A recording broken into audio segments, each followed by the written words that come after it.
Trick or treat, everybody. The Green Scorpion here, ready to ring in the month of mischief and mayhem with a resurrected classic. While many of you remember my favorite gimmick, Weapons Month, less might remember way back in the ancient time of 2016, when I tackled a gauntlet of ghoulish countdowns, Monster Month. I hit some of the favorites, zombies, ghosts, vampires, werewolves, and skeletons.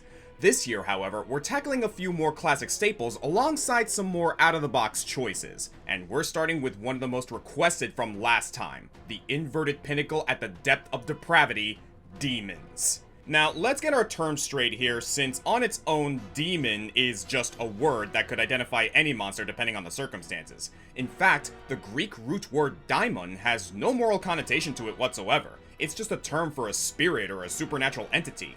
The idea of a war between diametric good and evil beings actually comes from proto-Hindu religions. It was adopted into Zoroastrianism, which, fun fact, is the oldest religion still largely practiced on Earth. And upon the rise of Abrahamic religions like Catholicism, demons had come to represent the forces of evil in a world outside of our own. And this is the definition that I'd like to use. So if any of you down in the comments start pulling out the actuallys, I'll send you down to hell myself. As much as media and scripture love to wax the nitty-gritty details, what matters most here is their origin from some other world. Either a hell where the worst of humanity go after they die, or a primordial realm deemed evil by the powers that be. And they don't have to come from these hells originally. There are stories about humans becoming demons all the time. Even the most famous demon himself, Lucifer Satan Morningstar, was an angel before he fell. Demons aren't just evil, they personify it. You could argue human storytellers invented the concept of demons to explain where evil in the world comes from, the same way they invented Zeus or Thor to explain where thunderstorms came from. Often in stories, we see these little devils trying to coerce people to do the wrong thing, lead us into temptation and deliver us to the evil one. But that doesn't mean that the demons on this list have to be evil themselves. If a game's world decides to treat demons as more of a humanized race, there might be those outside the fold that don't really want to be evil. Not all dwarves have beards, not all goblins are filthy, and not all demons aim to damn you. How a demon stands out from their fellow imps can be the thing that makes them interesting, be it physically, mentally, or morally. And as with the rest of Monster Month, we'll be ranking these baddies not based solely on their power, but on their influence, whether on other characters, on the games they're in, or on the memories that they impart on players, while also best exemplifying the qualities mentioned earlier. Sorry for all the litigation, this was actually the hardest monster to draw a box around this month, and hell's full of lawyers. The devil really is in the details. But for now, let us begin our journey through these 10 circles of hell. I am the Green Scorpion, and these are my top 10 video game demons. Heaven protect us.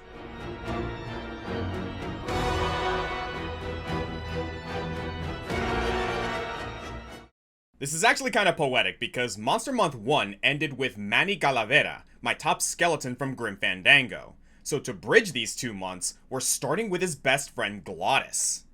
I wish I could say I planned this. In case you need a refresher from 8 years ago, Grim Fandango takes place in Mictlan, the afterlife of Aztec mythology where souls are meant to travel for 4 years before reaching their final resting place. And while we see many ancient Mesoamerican structures meant to uphold this form of afterlife and give everyone good or bad a clean slate, modern businessmen have co-opted this system of limbo with a fake merit-based travel agency. Working for this agency is Glottis, one of the biggest outliers on our list. He's definitely a demon, I mean, look at him, and everyone calls him such. More specifically, he's an elemental creature created by Mictlan itself to serve a specific task. So he's a life form from another world, an afterlife that's supposedly worse than wherever everyone heads to on a number 9 train, so he fits our base definition. But like Mictlan itself, Glottis isn't inherently good or evil. He comes from an ideology predating such a binary view on morality. And if that sounds really heady, don't worry, Glottis is actually pretty dumb. He just wants to fulfill his base purpose, fixing and driving cars. He's a literal speed demon.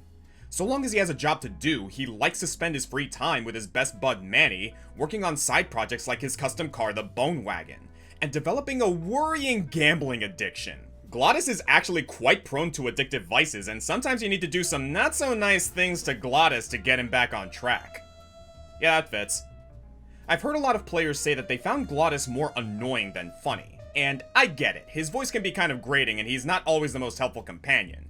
But most of these criticisms fade away at the start of Year 4, when after marching for months in the desert, we see what happens to demons who spend too long without performing their task. Without limos or ship engines to tinker with, Glottis begins to die. And this segment where you help smaller demons in a desperate attempt to revive him really raises the stakes for the last leg of the game. It makes me think Glottis is just a guy trying to do what he was made for. So if demons in other media are creatures of pure evil, can they really be blamed if doing evil is their only assignment? Well then again, Glottis doesn't just do his assignment. He's only in this mess because he chose to help us. The real evil in this game doesn't come from the elemental daimon. It comes from people, humans. Or at least what used to be humans. A theme we'll be seeing a lot going forward is that demons only work as threats because there are people in the world capable of evil, even willing to choose evil, whereas demons often don't really have that choice. But that's just me getting overly philosophical about Grim Fandango. Again, this game is supposed to be fun, but I also think it's deceptively deep. Glottis is another example of that. And while we can save him by strapping him to a rocket, kinda like pushing a car up to speed to recharge the battery, he still hits us in the heart one last time when we leave for the next world and have to say goodbye. He's a lot cuddlier than demons are supposed to be, and that's why he's only number 10, but what makes him a bad demon is what fittingly makes him a great demon. You were the best boss I ever had.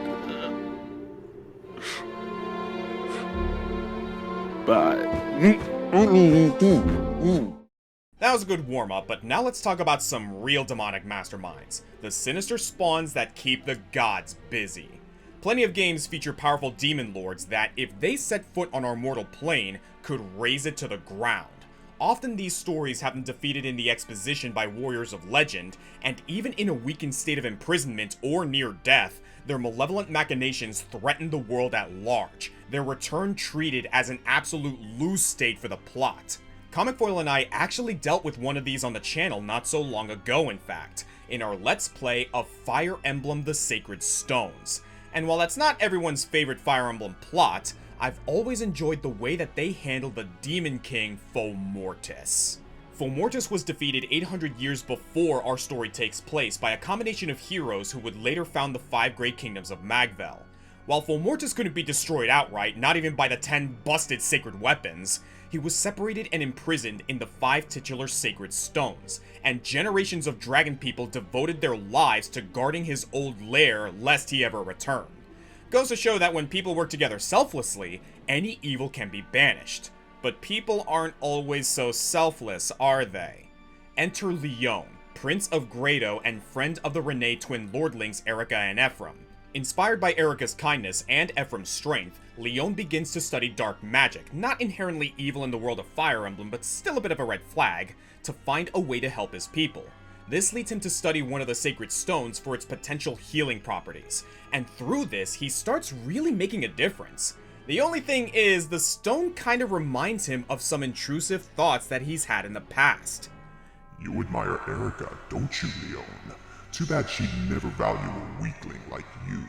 Not when she has her valiant brother to compare you to. She would sooner find worth in that shrewd Freljord prince, wouldn't she? Now, no need to go talk to her. Instead, show her how great you truly are. What's that? Your father just died? What if I told you that I could help you bring him back? No one needs to know. It will serve to showcase you as a gifted healer, a true genius, because you are a genius. I shall grant you all of this, and in exchange... Sacred Stones has heaps of subtext, and watching Leon's good intentions pave the path to hell is one of my favorites. Even when Leon is perfectly lucid, he admits Fomortis couldn't have come back if Leon didn't really think all these things, deep down. The Demon King just gave him a little push. His control over Leon is a work of subtle art, but when it comes to war, he paints with a much wider brush. Legions of monsters, gathered from the Darkling Woods or summoned by Fomortis himself, wreak havoc on the countryside. Zombies, gorgons, giant spiders, it's really an eclectic bunch. Joining them are the 6 generals of Grado, including 3 new recruits who are monsters in their own right, as well as nobler veterans like Selena and Glenn, who might be ostensibly good people, but find themselves aiding in evil because they're just following orders. Only one wizened general resigns in time to escape a grisly death. And that's not even mentioning Orson and his wife, which... ugh. Fomortis can really play both sides, manipulation or mass murder. I'd even call him genre savvy, targeting the sacred stones that are the only chance to defeat him, and playing on Erica's feelings for the Grado Prince. He deserves an Emmy for that performance, but I guess we can settle for the Stone of Renee. And that's before he takes to the field himself, where he's both terrifyingly powerful and not really that hard when you know what you're doing. To be fair, he's still powering up when your band of heroes show up to slay him. He's weakened by the Stone of Roston, but he's still got some good stats by Fire Emblem standards. His standard attack can two-shot even the tankiest of units, he sports a devastating area of effect attack, the ability to spawn minions, and one of the scariest things a Fire Emblem boss can do, actually moving to get in attack range. He will wipe the floor with an unprepared party.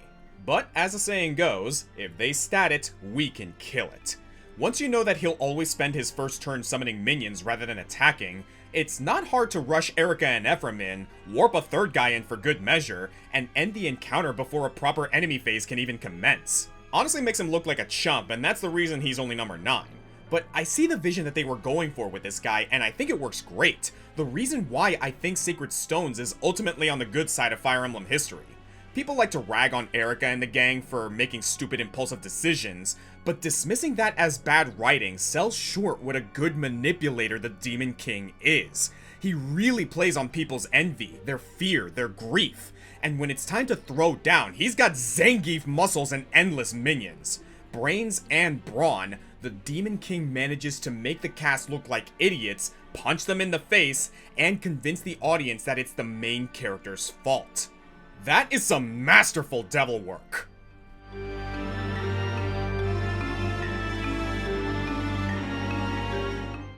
If you haven't played the game Catherine, you don't want the game Catherine spoiled, and you aren't watching this on YouTube Premiere, which makes it impossible for you to skip ahead, I recommend that you skip ahead. Here's your time code.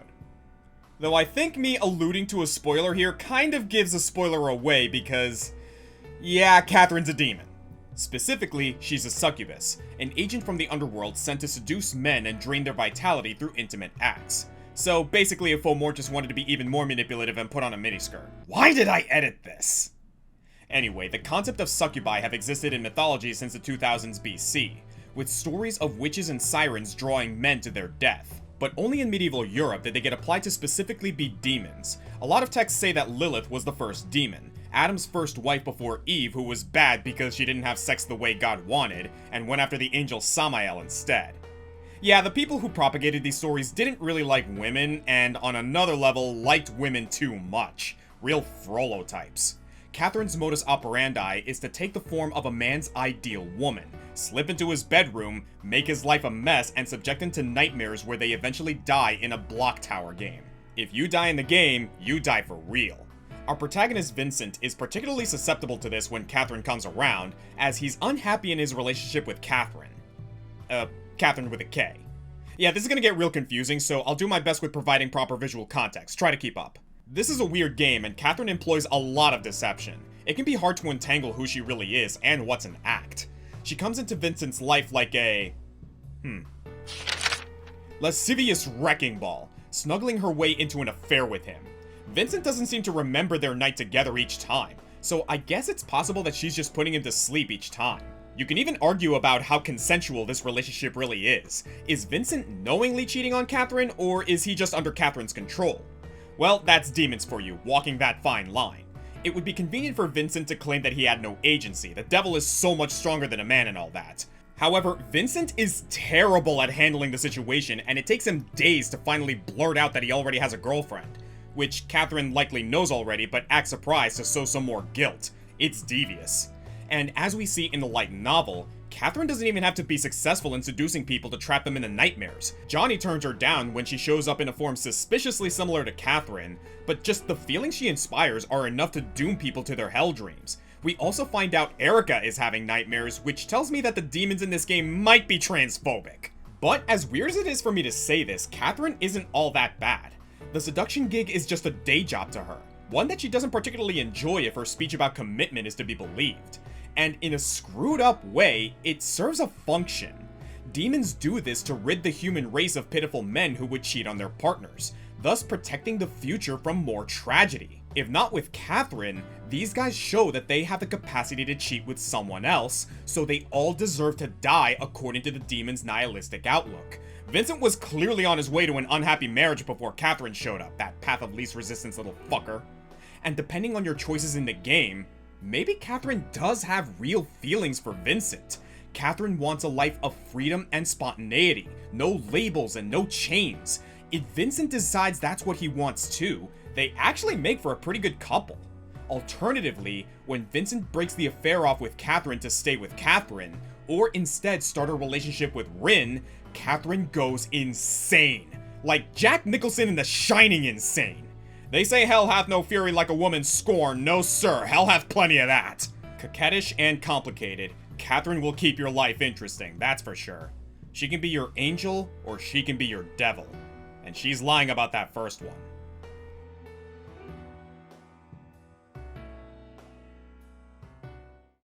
Lives, all mortal lives, expire. Souls go to their dooms in flame forevermore.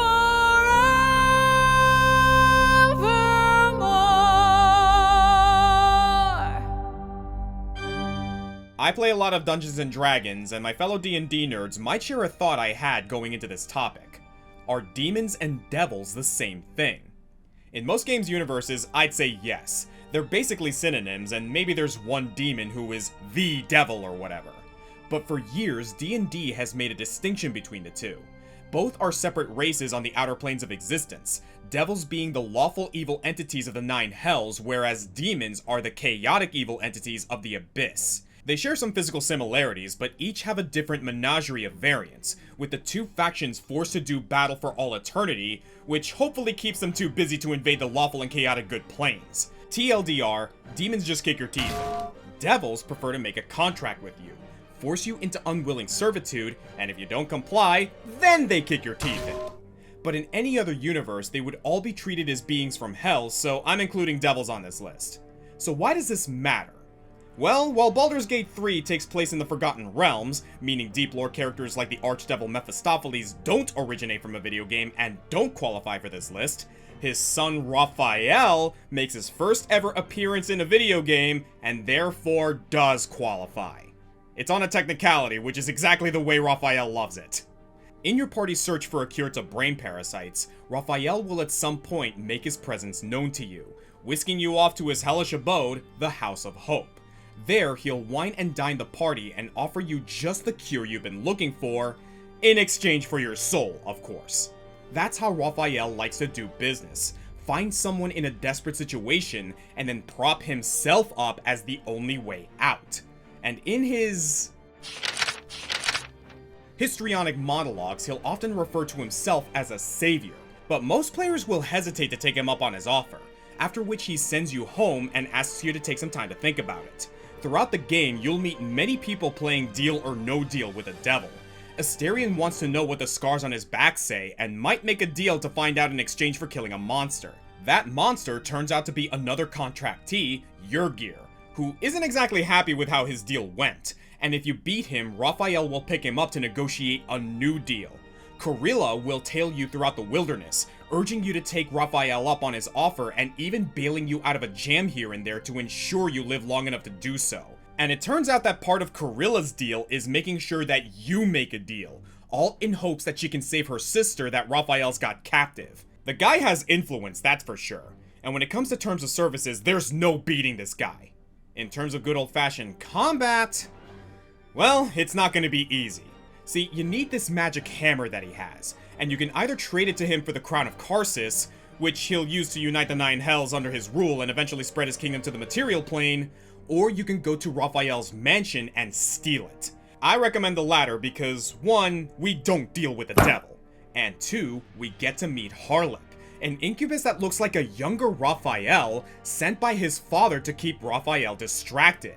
And apparently it's been working, as Raphael loves himself so much that he will spend hours a day with this sexy doppelganger. That's not just narcissism, that's Narcissus levels of narcissism. And fun fact, he's not even that good at it. You can ask Harlip if Raphael is good in bed, and Harlip will just laugh. You can actually bring this up to Raphael before the fight, and he will freak. You contemptuous creature! Anyway, if you decide to steal the hammer, he'll catch you with a squad of Cambion warriors, and then it's time to fight. Even without his advantage in numbers, Raphael's stats show off just how tough D&D devils can be. Improved initiative to move faster, magic resistance to avoid spell effects, infernal resolution so that he can't be stunned for more than one turn, high-range fire spells including Hellfire that ignores fire resistance, a second more monstrous form with multi-attack talons, a ton of health and resistance to most damage types. He's got it all. Even if you use radiant damage, one of the only things that he doesn't resist, he'll automatically punish the user by stunning them, so don't think that you can just lean on your cleric or paladin too much. Raphael doesn't mess around, and it's all in service of a very effective and memorable villain. I mean, sure, we've seen this kind of antagonist before. It's a D&D story. I expect it to be tropey. But everything about this guy comes together for an interesting and easily identifiable asshole. He's not just a devil, he's royalty. Incredibly entitled, and with enough daddy issues that he really loses his cool when he doesn't get his way. It's some overcompensating energy, Harlip can confirm. And once again, in all his immense power, he still needs humans, or at least humanoids, to choose evil. Otherwise, he really doesn't have a plan. I think we're onto something here. The best demons need people to be scary. And I kind of love that. It's not a flaw, it's a feature. And any good DM knows that player agency doesn't ruin your villains. It makes them better. It won't be long before I come knocking at your door. Ta-ta for now. After the grand epic masterpiece that is Baldur's Gate 3, you might be surprised by our segue into talking about the 3-hour indie game, Pony Island. Once again, I'm putting the weirdest entry into the number 6 spot, because how do I compare HD horrors to pixelated ponies? But believe me when I say that this next entry affected me on a visceral level. So, Pony Island, an immersive horror-adjacent game whose dev went on to make Inscription. In this game, you're trapped in an arcade, strapped in front of an old computer, or later an arcade cabinet, by the devil himself. And it turns out that Satan has a budding interest in game design. He's really self-conscious about it too. It's a bare-bones runner game, and his attempts to make it more interesting are woefully misguided. You'll have to cleverly navigate the user interface to get around menus and hack in new features to progress, which makes Satan really mad. But Satan isn't our number 6 pick. He's joined by 3 unholy subordinates, represented here as subroutines on his computer: Azazel, Beelzebub, and Asmodeus. Like Mephistopheles from D&D lore, these names are all taken from actual demons in Christian faith, which theologians have written about for centuries in various deuterocanonical biblical works. You'll need to delete all 3 of these demons before you can leave, and they don't go down without some sort of fight. The first 2 present particularly tough challenges in each of the game's 2 main mechanics, the Pony Runner sections and the recoding sections. But Asmodeus utilizes a vastly different approach. He claims to possess a more sophisticated artificial intelligence, and challenges you instead to a game. A simple game, but one that he has never lost. As he explains, you simply need to keep your eyes on him for the next few minutes. It's a straightforward Faustian bargain, but of course that means that he plans to seriously fuck with you. To prove that you've been giving him your undivided attention, Asmodeus will occasionally ask you to repeat phrases to him, usually ones that appear briefly under his sprite in small text. This can be tough to read even if you're looking for it, but then there's the trick. Asmodeus asks you to write something profane, like some sort of insult. Sure, okay. Then as the game continues, you receive a pop-up message on Steam. It seems Asmodeus has just sent that insult to one of your closest Steam friends, and they're really confused. You cheeky dick waffle! I was not expecting that one! Well, worry not, it didn't actually contact your friend. It just read your Steam friends list and imitated one of them. This isn't a real message. But while you were figuring that out, you probably missed the message that Asmodeus flashed in the center of the screen, and now you just lost the game. Asshole! In all of my years of Steam, I have never seen a game use the friends feature in this way, and I feel violated. He's got a couple more tricks up his sleeve too, including faking a game crash. So do you wait for the program to load or force it closed? Well, if you force it closed, you just lost the game. Look at his little wink when you figure it out. Screw this guy! If you went into this blind and beat his game the first time, kudos to you. But I have a feeling plenty of gullible gamers would have lost their souls if this was a real devil's bet. Once you pass his last test, he bows out respectfully and allows you to delete him. He is a devil at the end of the day, evil but lawful. It's a short segment, but for me at least, it's simultaneously really clever and kind of chilling. I failed and died in plenty of other games thousands, maybe millions of times, but a loss rarely feels so personal. I didn't make a bad move in Fire Emblem or miss a jump in Mario. I made an agreement and failed to follow simple directions. If demons are real and they actually want my soul, I might actually make an easy mark.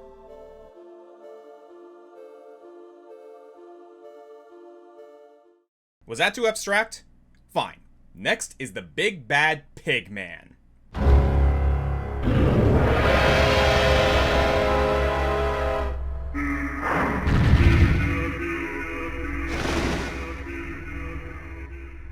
Ganondorf is no stranger to this channel. He's one of my favorite villains, one of my favorite spellcasters, and he's in a ton of my favorite games. And when I talk about him, I tend to call him by his birth name Ganondorf, and by the shorter nickname Ganon interchangeably. Because it's true, in a sense. Ganon is Ganondorf. But in another sense, these are two separate entities. Quick lore refresher for those out of the Hyrulean loop. Long ago, there was a demon king named Demise. He was defeated by Link in Skyward Sword, the earliest game in the timeline. But he swore his influence would live on to drive other enemies of the crown to challenge Link and Zelda's descendants for all of eternity. Unknown generations later, Ganondorf Dragmire is born into the Gerudo tribe as a once-in-a-century male heir, becoming their so-called King of Thieves. This man goes on to betray the King of Hyrule in a diplomatic ruse, take over the kingdom, and be challenged by a new Link at the end of Ocarina of Time. In the last stage of their battle, Ganondorf on the verge of death utilizes the Triforce of Power to become the Demon Ganon, whose outer form channels the power of Demise with a twisted physicality matching the ugliness of Ganondorf's soul. The Pig Beast is still defeated, in some timelines anyway, and goes down in history as Ganon the Demon King. In subsequent appearances within the different timelines, this evil figure returns as either the human Ganondorf or the Pig Beast Ganon, sometimes able to switch between the two. And while in past countdowns I've spent untold minutes analyzing the psychology of this desert-dwelling despot, for this list we're more interested in the demon that lives within him, the one put there by Demise. Granted, demon is something of a catch-all term in Zelda. Does it refer to actual hellspawn, or is it just a generic term for monster, like calling someone you don't like a fiend? As far as I can tell, there's not an actual hell in Zelda games. This is a purely fictional universe with its own mythology, built around a trio of goddesses and their magical triangles. However, there's plenty of similarities between Ganon and the Judeo-Christian devils. Like many traditional Western demons, Ganon takes after a farm animal, in this case a swine, complete with cloven hooves. He can only be killed by particular holy weapons, that being the Master Sword or arrows of pure light. And while he sometimes wields a pair of swords, he more often carries the Trident of Power as his signature weapon, effectively a pitchfork.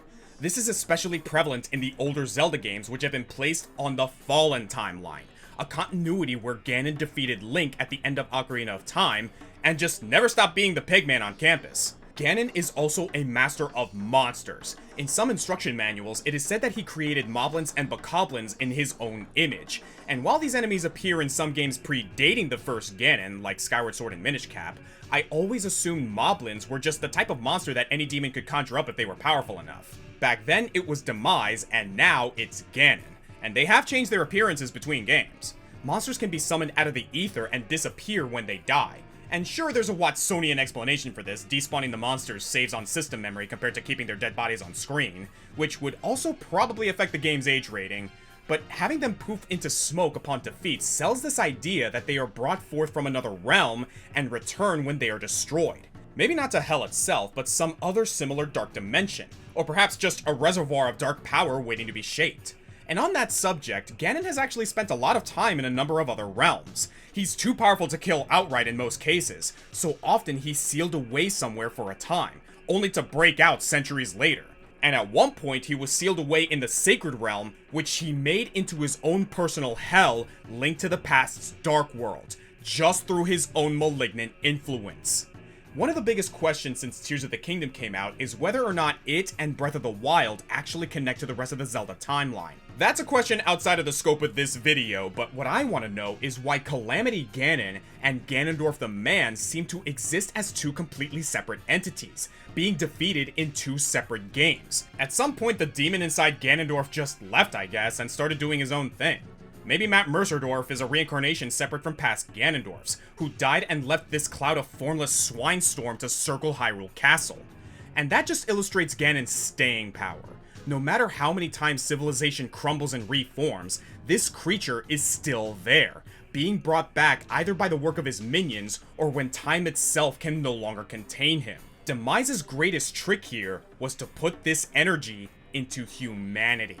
Who knows, maybe there were other smaller ne'er-do-wells throughout history born with Demise's influence and spurred on to do evil, probably stamped out by stronger good guys.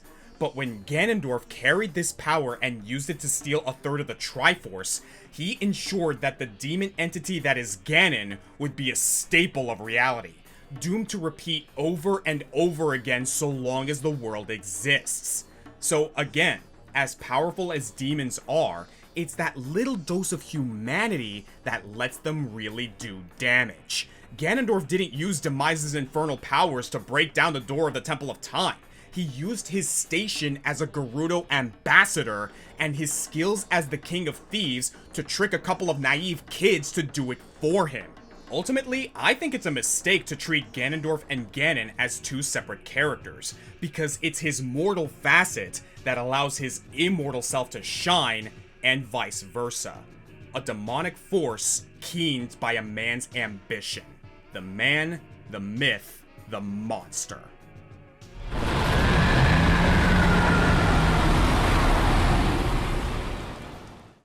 Yeah, I'm onto something here.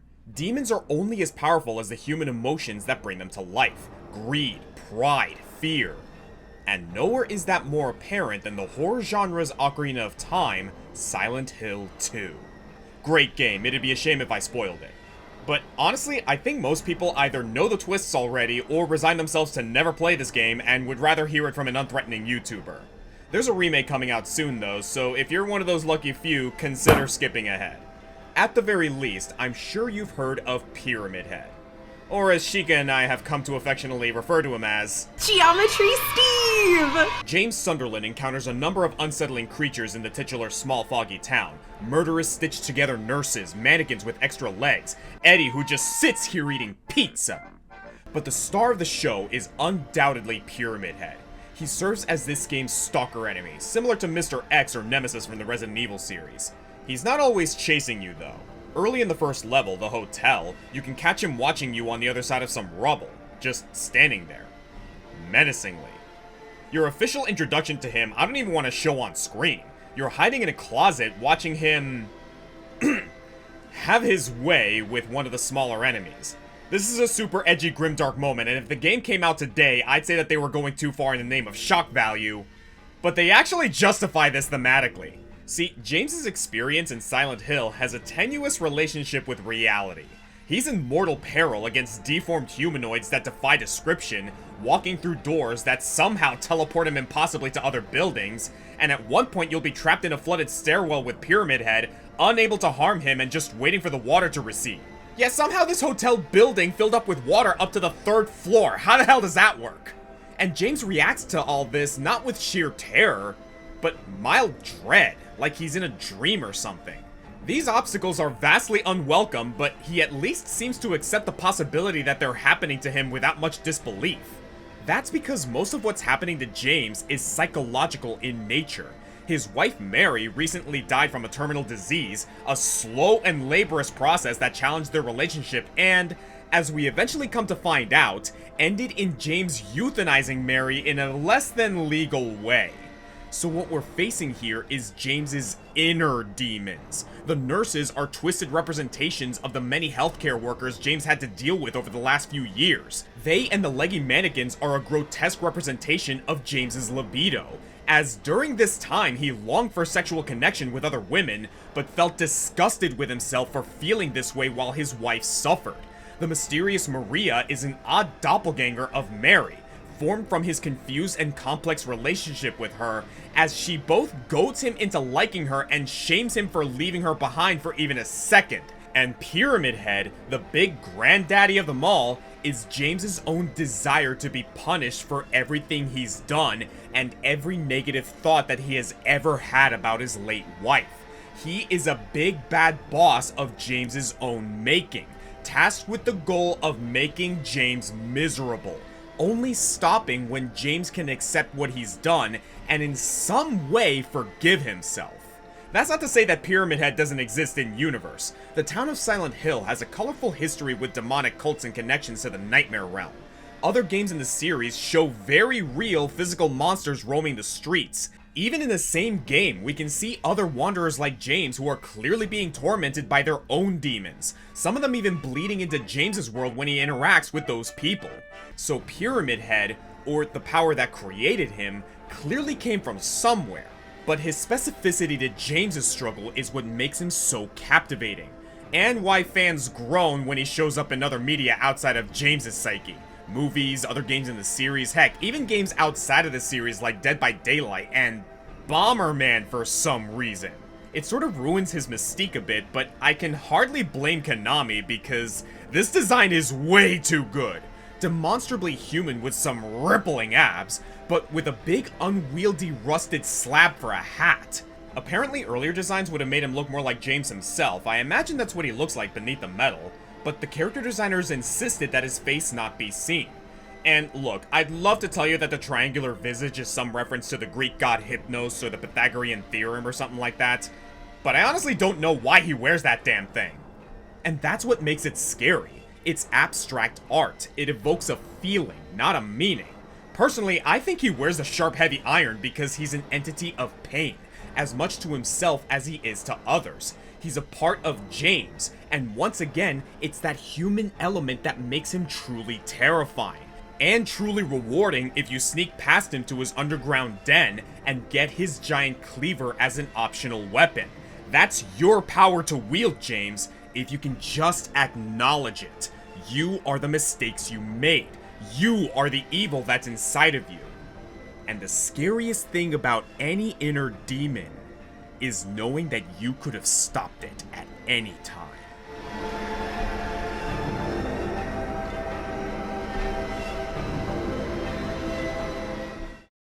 Unfortunately, there are plenty of demons that take much more than self-discipline and understanding to quell. The ones where entire realms of hellish armies are led by immensely powerful abyssal overlords. If a video game delves into big fantasy mythologies, chances are that there are at least a few great demon gods in there somewhere. Sargeras from Warcraft, Gargos from Killer Instinct, Astaroth and Ghosts and Goblins. But aside from Full Mortis, I didn't really include a lot of these big bads because, while they're immensely powerful and in some cases deeply written, they all fill the similar role of just big evil incarnate guy. At a certain point, my brain can't fathom the level of power that they have and I stop seeing them as characters, more just aspects of a game's lore. But there is one big bad demon daddy who is so eponymous in gaming that I knew I'd have to include him. The Lord of Terror, the prime evil Al Diabolos, also known as Diablo.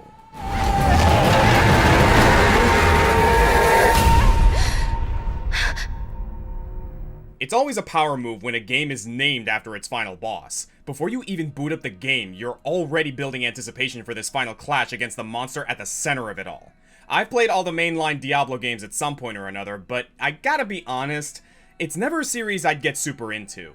These are grueling dungeon crawlers, requiring a ton of time and effort to grind up your character and make it to the bottom of the demon's lair, time I never really had a chance to commit to. So for me, Diablo was always this unreachable goal of some sort, a master behind the curtain that I would never reach, the unbeatable evil. only recently have I truly delved into the lore of the series, and in doing so, I learned that Diablo isn't even necessarily the biggest bad in the series, but arguably the best. Long story short, a long time ago, the one and only creator god decided to remove all evil from himself, and this evil became a big dragon. The two fought, and their battle left in its wake the worlds of heaven, hell, and eventually sanctuary, where all the mortal humans would live. Spawning from the severed head of the Dark Dragon were three brothers known as the Prime Evils: Baal, the Lord of Destruction, Mephisto, the Lord of Hatred, and Diablo, the Lord of Terror. And I love the relationship between these three. They spend a lot of time warring for power over hell, but whenever the chips are down and another group is threatening them, they always go out of their way to help each other out. They'll protect you from the bullies unless they're the bullies. Typical sibling rivalry stuff. Diablo may be the youngest of the three, but he's also got the greatest foresight in waging war and outmaneuvering others on the stage of astral politics. Case in point, all three brothers were eventually ousted from hell by a demon coup, forced to live instead in the human realm where they were imprisoned in soul stones by an order of mages. But this was all part of Diablo's plan, as that put them in prime position to eventually reach the World Stone and the source of all creation, and humans are great tools. Diablo 1 sees you infiltrating Diablo's new lair beneath the Tower of Tristram, where he's driven the local king Leoric mad and now leads an army known as the Wrathborn. And look, I never did it, but if you can walk into this room of cultists shooting fireballs at you and Diablo's big dinosaur ass charging you, good for you. I never made it this far. The guy has a slew of fire and claw attacks and lightning breath that can one-shot you if you aren't specifically equipped to resist it. Many players will try to set up a teleporter back to town so that they can come back and fight him at full health, but don't let him see you doing that. He has the tendency to place bone prisons around those teleporters and beat you to a pulp before you can escape. Even if you win, he still kinda wins himself when he's returned back to his soul stone. Being so afraid of his possible return, Prince Aiden attempts to keep the seal by thrusting the soul stone into his own body, a terrible idea born of panic. This just allows Diablo to eventually possess Aiden and start his next big evil plan. And this is only possible because of Diablo's dominion over terror. The same reason his name in the title creates so much dread and anticipation. It might not sound as powerful as Baal's destruction, but terror is a vicious force that controls the minds of people. If you've mainly played Diablo 2, you might get the idea that Mephisto is the brother to look out for, but fast forward to Diablo 3 and we see the D-Man make his grand return, harnessing the captured souls of all of the other Dark Lords and using Aiden's daughter as a vessel to return, now as the one prime evil. Not only does he make a mess of the human world, he marches right up to the gates of heaven and nearly brings it down if not for the intervention of a really dedicated player character. Sure, Diablo loses a lot, both in the lore and in the in-game story events. He's a video game bad guy, there has to be a canon way to defeat him. But I've seen the Steam data of these games, and I can say with certainty that most players won't complete this endeavor. There are more playthroughs of this game where Diablo wins than where he loses, and even if he does lose, it's just a matter of time before his grand return. As long as there are people out there who fear him, he's never truly gone. Which makes it really funny that you were able to play as him in Heroes of the Storm, just this big world-ending archdemon standing alongside Tracer and Murky the Murloc. Check the strategy wiki, Diablo is a high-damage tank. Yeah, I bet he is!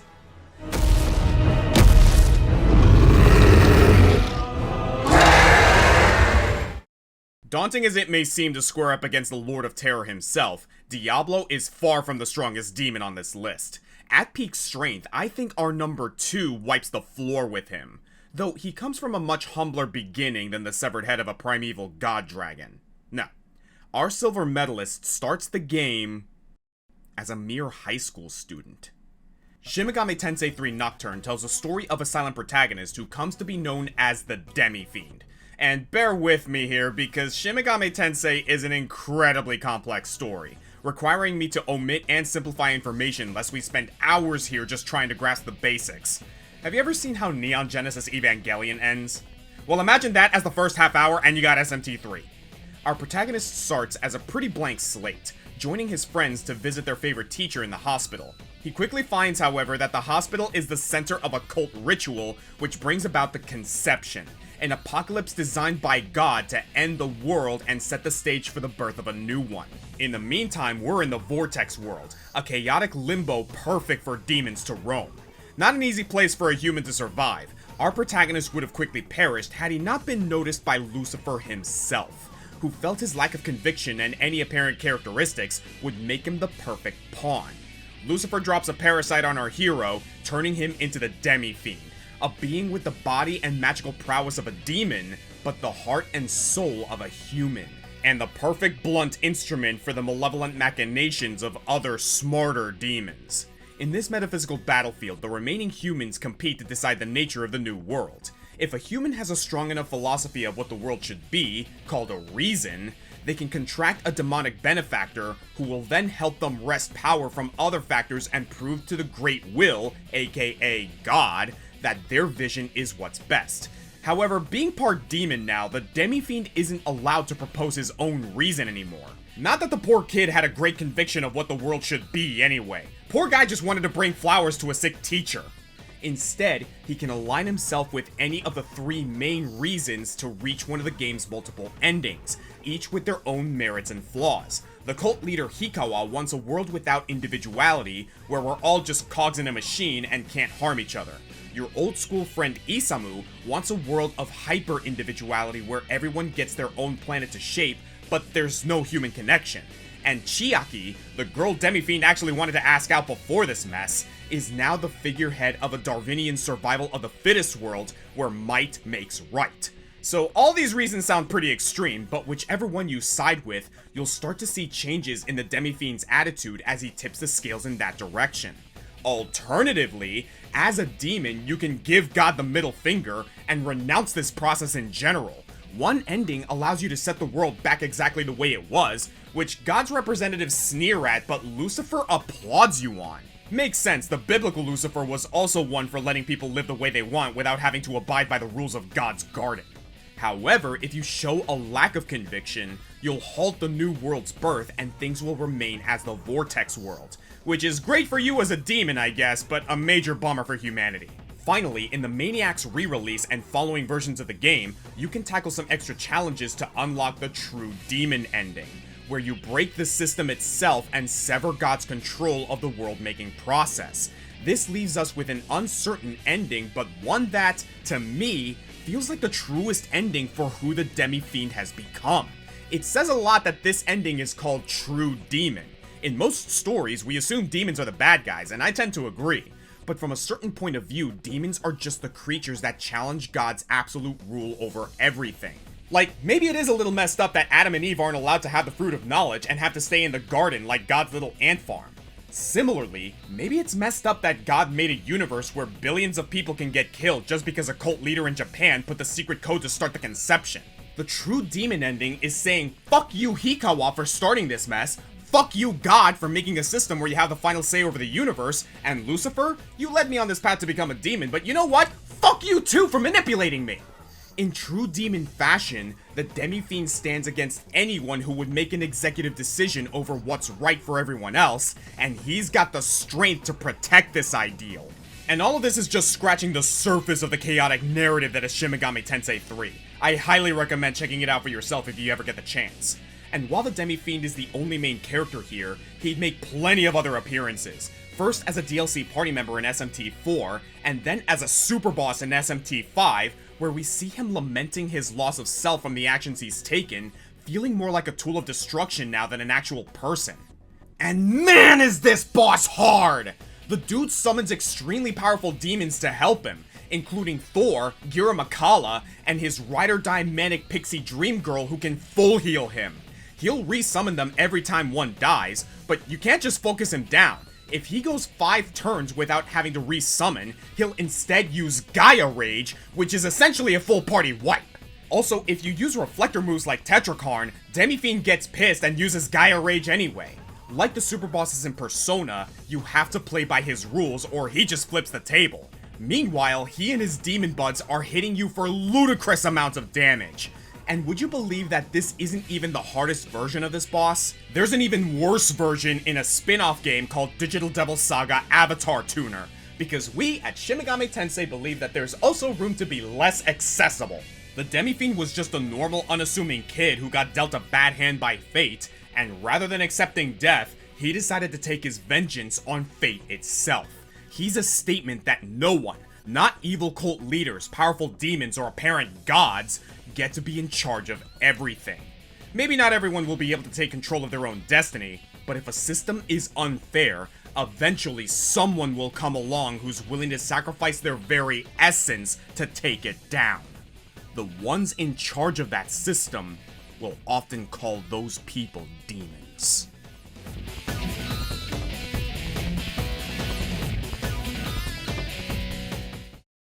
At the end of the day, demons are a pretty abstract concept. To get on board with a demon character, they have to be relatable, and all of these characters have done that through their relationships with mortal characters. Glottis exists for the service of the once human citizens of the afterlife, as Modius derives enjoyment and purpose from challenging humans to his game of wits. Mortis, Catherine, Raphael, and Diablo all depend on unwitting humans to achieve their goals. Ganon exists as part of a human. Pyramid Head exists within a human's psyche, and the Demi-Fiend was once human who, depending on your choices in the game, was forced to give up his last shreds of humanity. I'm sure a lot of these characters would be interesting in a game taking place entirely in the Netherworld, but it's the mortals that help define these immortal beings through juxtaposition. So for our final entry, I'm picking the most human demon I can find. In fact, he's half of each. And I'm pretty sure this is a surprise to no one. This party's getting crazy. Let's rock.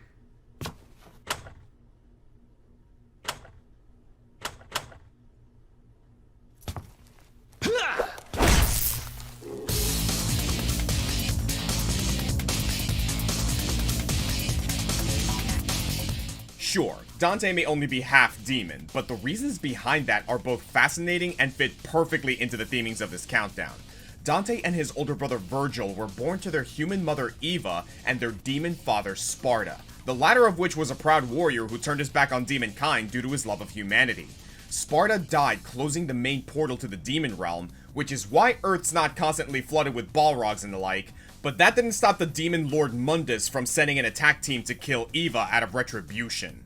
Not only did Dante lose his mother, he was also separated from Virgil, each assuming the other was dead. And to acknowledge the literary elephant in the room, Dante and Virgil are named after the two main characters of the Divine Comedy, written by an Italian poet named Dante as a fictitious account of being guided through the 9 layers of hell by his tour guide Virgil. Eva must have thought she was pretty clever with those names. So what we have here are two brothers with the same upbringing, ended by the same traumatic event. Both are nigh indestructible badasses with a penchant for swords and cool jackets. But a difference in their nature affected how they each let this harrowing situation change them. Virgil did his best to forget his human side, closing off his emotions and seeking power so that he could never experience loss like this again. Dante, on the other hand, honed his combat skills, becoming a private paranormal investigator and off-hours bounty hunter so that he could protect others from ever feeling what he felt. Dante embraces his humanity and wants to make the world a better place to honor his mother. Not that you take Dante for the hero type. Dante works really hard to put up the front that he's just in this for the money, and most of his greatest adventures were due to some sort of personal beef. He helps Trish because she looks like his dead mom, and he leaps headfirst into any situation involving Virgil. Once he learns Nero's his nephew, he becomes a regular helicopter parent. But in the margins of his big stories, you can see that he's really secretly trying to be the good guy for the community. His contract business, the titular Devil May Cry, doesn't bring in a lot of money, mainly because he refuses any jobs where he'd have to hurt normal people, and often refuses payment from poor people having real problems with monsters. He's in serious debt to Lady, though it doesn't help that he fills his office with fancy luxuries like electric guitars and pool tables. Look, I get it, gotta draw in customers with a cool aesthetic, that pool table's a business expense. It does help that he never has to pay hospital bills, even when he's impaled through the chest, which happens a lot. And he only ever seems to eat pizza, so that's gotta save some money. Yeah, a lot of the Good Samaritan nature is obfuscated from the front he puts as an aloof cool guy. I could probably have just played clips of Dante fighting and most of you would get why he's number 1. He's being awesome 24/7. Well, okay, maybe 23/7. Gotta account for some of the awkward voice acting. I should have been the one to fill your dark soul with light. What am I fighting for? Dante is like a flashy car that you take for a test drive just because it looks cool, but once you're behind the wheel, you realize that the inside is pretty nice too. This does beg the question though. Does this make him a worse entry for this list, being only half demon and being more motivated by his human side? Well, it might be if he wasn't kicking all kinds of full-blood demon ass. Dante's human half, how he's in touch with his emotions, makes him better at being a demon. Sure, he initially rejected his demon self the same way Virgil rejected his human self, but through their adventure in DMC3, he learned to embrace that power that his father had left them, while at the same time being able to reach Virgil's heart and bring into the side of relative good. That's why his shop is called Devil May Cry. Dante got that name when he realized that shedding a tear over his brother did not change the fact that he was a demon, that these things could coexist beautifully. It's his demon power that lets him stand up to other supernatural threats, but it's his human wit that allows him to maneuver around the comparatively single-minded fiends and dretches, even harnessing his enemies' powers and reshaping them into some of the most badass weapons imaginable. Like I said with Ganon and Ganondorf, what makes Dante so great is the demon's power matched with the human's ambition. Or in this case, the human's compassion. This is a guy who could probably be the world's best swordmaster or gunslinger, but he willingly accepts a sexy killer Michael Jackson hat from Nico just because he knows it'll make her happy. He's a guy who will fight Nero's dad for him just because he knows how much it'll mess him up to destroy his own family. He's the gatekeeper between Earth and Hell, and he's gonna make sure if any demons come through that they're gonna be on their best behavior or be sent home in pieces. He's cool, he's multifaceted, he's just a little bit goofy, and he is my #1 greatest demon in video games. I'm the Green Scorpion, and fellas, we're just getting started. Take some time to shake off that hellish chill and say some prayers if you have to, because next time, I have a simple question for y'all. Are you pondering what I'm pondering?